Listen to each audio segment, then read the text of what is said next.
Dans une petite maison à Tchang, à l'ouest du Cameroun, se cache une réalisation extraordinaire. Harold, un élève de Terminal C, a conçu une imprimante 3D entièrement fabriquée avec des matériaux de récupération et des composants électroniques achetés à Douala. Cette machine, c'est la deuxième version de notre imprimante 3D. La première version était entièrement en bois.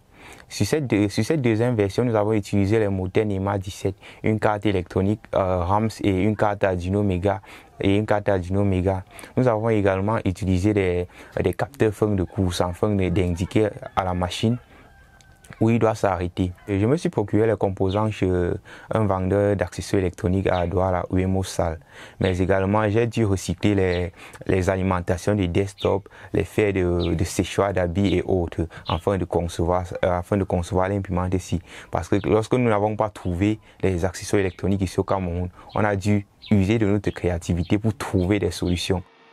C'est dans le cadre d'un concours qu'il a eu l'idée de créer cette machine. Depuis son ordinateur, il modélise des objets et les imprime, transformant ainsi ses idées en réalité. Harold transmet lui-même des informations à l'imprimante à partir de son ordinateur pour matérialiser son idée. Lorsque vous avez une idée, la première des choses à faire, c'est de modéliser votre idée en 3 dimensions dans un ordinateur. Une fois le modèle 3D obtenu, vous allez le transformer en ensemble d'instructions que la machine que vous allez envoyer à l'imprimante pour qu'il puisse interpréter, fondre du plastique et fabriquer votre objet avec. Avec cette machine, on quitte de l'idée à la réalité. J'ai eu imprimé une carte d'Afrique, un cadeau d'anniversaire pour une amie, un support de téléphone, des engrenages pour un projet, une molécule d'ADN qui est très utile dans le secteur éducatif. La carte du Cameroun, mais également un support pour insérer des bics. Un travail impressionnant, d'autant plus quand on sait qu'Harold n'a reçu aucune formation formelle dans ce domaine. Je suis assez surpris de voir cela.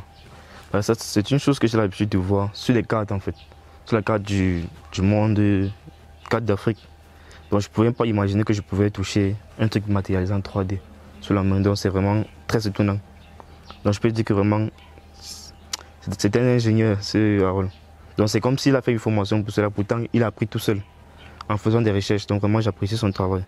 Il aura fallu 1 an et demi à Harold pour concrétiser ce projet. Cependant, il fait face à des obstacles, notamment le manque de financement et la difficulté à se procurer des composants nécessaires. Depuis peut-être 5 mois que ce prototype fonctionne, je n'ai pas encore pu l'améliorer parce que je manque cruellement d'un soutien financier. Donc ce n'est pas du tout évident d'améliorer la machine sans avoir l'argent. Également, trouver les accessoires électroniques reste toujours très difficile. Travailler également sur ce projet n'était pas du tout évident, car constamment on ne cessait de nous dire que nous ne parviendrons jamais à concevoir une imprimante 3D. Donc ce n'était pas du tout évident, on s'aimait les grains de doute dans nos esprits et on ne parvenait pas à travailler normalement.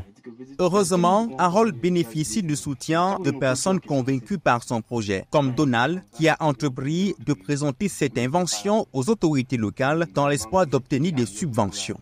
Il était question tout d'abord de faire connaître le projet, c'est ce qu'on a fait, et maintenant ensuite essayer de toucher les autorités de notre municipalité pour qu'ils essayent de comprendre l'importance de soutenir un jeune qui n'a pas assez de moyens mais qui a des idées qui peuvent booster ou bien qui peuvent valoriser notre pays. Donc c'est dans ce sens que, comme j'ai dit, nous sommes lancés dans cette vidéo et aussi nous avons la vidéo qu'on a faite, on a envoyé les liens à ces autorités et beaucoup ont réagi, beaucoup n'ont pas réagi, mais nous espérons que si d'autres qui n'ont pas réagi, ils vont réagir pour que nous puissions porter ce projet.